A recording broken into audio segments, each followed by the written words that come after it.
Lunch में करेले जी बने हैं। कड़वे कड़वे करेले, जिन्हें कोई पसंद नहीं करता, जिसे देखो वही मुंह बनाता है ये करेले।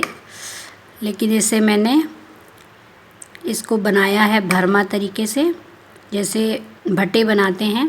तो इसमें मैंने प्याज का मसाला अंदर इसमें भरा है और धीरे धीरे सेलो फ्राई किया है। तो कड़वे होने के बावजूद भी ये बहुत टेस्टी हो जाते हैं। और करेले जितने खाने में कड़वे हैं उतने ही स्वास्थ्य के लिए मीठे हैं, क्योंकि इससे शुगर मेंटेन रहती है। करेले के बारे में जो है हमारी दादी माँ एक कहावत कहती थी कि कुंवार करेला कार्तिक दही, मरे नहीं तो पड़े सही। नहीं खाना चाहिए और कार्तिक में दही नहीं खाना चाहिए। अगर मरे नहीं तो पड़े सही। अगर किसी की इससे जान नहीं जाती है तो मतलब इससे बीमार तो व्यक्ति हो ही जाएगा, इस कहावत का ये मतलब है। तो ज़्यादातर हमारे यहाँ पर घरों में कुंवार में करेला नहीं खाया जाता और कार्तिक में दही नहीं खाया जाता, जो कि स्वास्थ्य के लिए बहुत सही कहावत कही गई है। और करेले के साथ में जिस दिन आपने करेले खाया है तो ऐसा मतलब मैंने सब्जियों के बारे में जब स्टडी की और डाइट के बारे में और इनके गुण के बारे में, तो जिस दिन आपने करेला खाया है उसी दिन सेम डे में कम से कम आपको 24 घंटे के अंदर में आपको भिंडी या काकोड़ा भी नहीं खाना चाहिए। जैसे सुबह लोग भिंडी बना लिए, शाम को करेला, ऐसा नहीं करना चाहिए।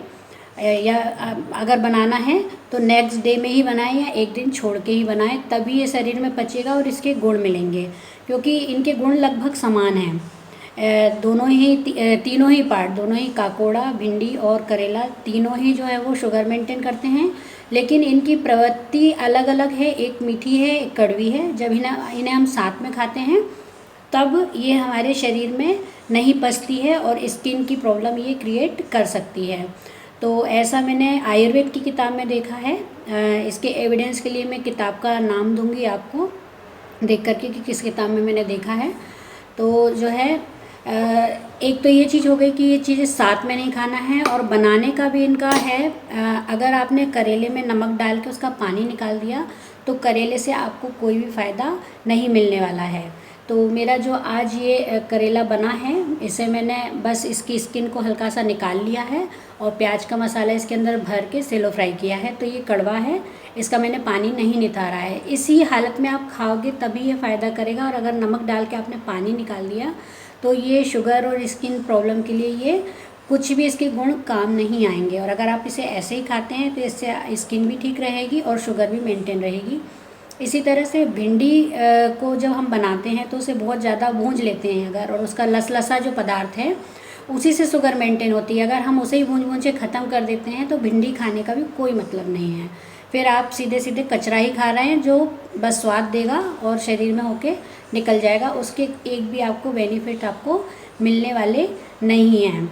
तो जो है आप सप्ताह में 1 से 2 बार काकोड़ा, भिंडी और इसको जो है करेले को ऐड करें, लेकिन एक एक दिन छोड़कर ऐड करें। एक दिन में आपको ये चीज़ नहीं खाना है। इन तीनों का ही जो है गुण आपको मैंने बताया। जैसे इसके साथ ही ये आपकी बीपी और थायराइड भी मेंटेन रखेंगे। और जो है स्वाद का खजाना तो फिर ये है ही। अच्छा स्वादिष्ट लगता है खाने में, तो इसको एंजॉय कीजिए। और आज क्या आपके लंच में बना है ये मुझे कमेंट में बताइए।